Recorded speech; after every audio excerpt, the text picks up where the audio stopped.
আমি চাপৰৰ পৰা আহিছোঁ। চাপৰৰ পৰা আহি মানে খাওয়া দাওয়া হৈছে। খাওয়া দাওয়াৰ পিছত মানে সিহঁতে আহিছে। অহাৰ পিছত মানে সিহঁতে মানে গল্প তল্প কৰি আছে। মই গাটো ধুলোঁ, ধুই পেলাই উঠিছোঁ। উঠাৰ পিছত সিহঁতে মানে পেণ্ট টেণ্ট খুলিল, পেণ্ট গেঞ্জি চাৰ্ট তাৰ্ট খুলিল। খোলাৰ পিছত মানে সিহঁতে তিনিজন আছে, মানে বহুতে কৈ আছে নামবা নালাগে নামবা নালাগে। সিহঁতে ঝাপ দিল। ঝাপ দিয়াৰ পিছত মানে এনে কৰি আছে। কৰাৰ পিছত মই গম পাইছোঁ যে সিহঁতে পানীত পৰিছে। মই লগে লগে ঝাপ দিছোঁ।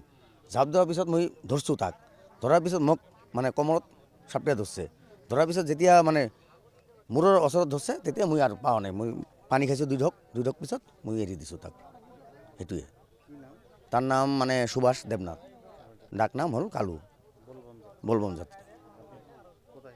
আমি পাগলাৰ টেকত আহিছিলোঁ, পূজা যাবলৈ গৈছিলোঁ। মানে তাতে মানে ইয়াতো মানে চিকিউৰিটিও নাছিল, প্ৰশাসনো নাছিল।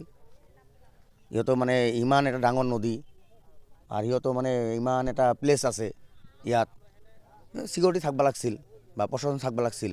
সেইটো একো নাই। এইটো মানে প্ৰশাসনৰ বা কমিটিৰ এইটো কি বা সিদ্ধান্ত লৈছে। আমি চাপৰৰ পৰা আহিছোঁ। তাৰ নাম আছিল মানে ডাক নাম হ'ল কালু আৰু ভাল নাম হ'ল সুভাষ দেৱনাথ। দিনৰ ভাগত মই পুৱা 9:30 বজাত আহিছিলোঁ আৰু ইয়াতে আছিলোঁ 3:30 বজাত ঘটনাটো হ'ল। কিন্তু মই বহুত চেষ্টা কৰিছোঁ, কিন্তু প্ৰশাসনৰ দায়িত্ব থাকিব লাগিছিল ইয়াত। আমি আহিছোঁ দুটা গাড়ী লৈ আহিছোঁ। এটা হ'ল মহেন্দ্ৰা আৰু এটা মেজিক। মেজিকত আহিছোঁ 14 জন আৰু মহেন্দ্ৰাটো 5 জন।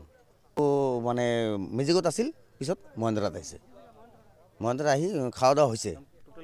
15 জন নহয়, 16 জন, সৰু বাচ্চাতে 16 জন। সেইটোৱে কাহিনী।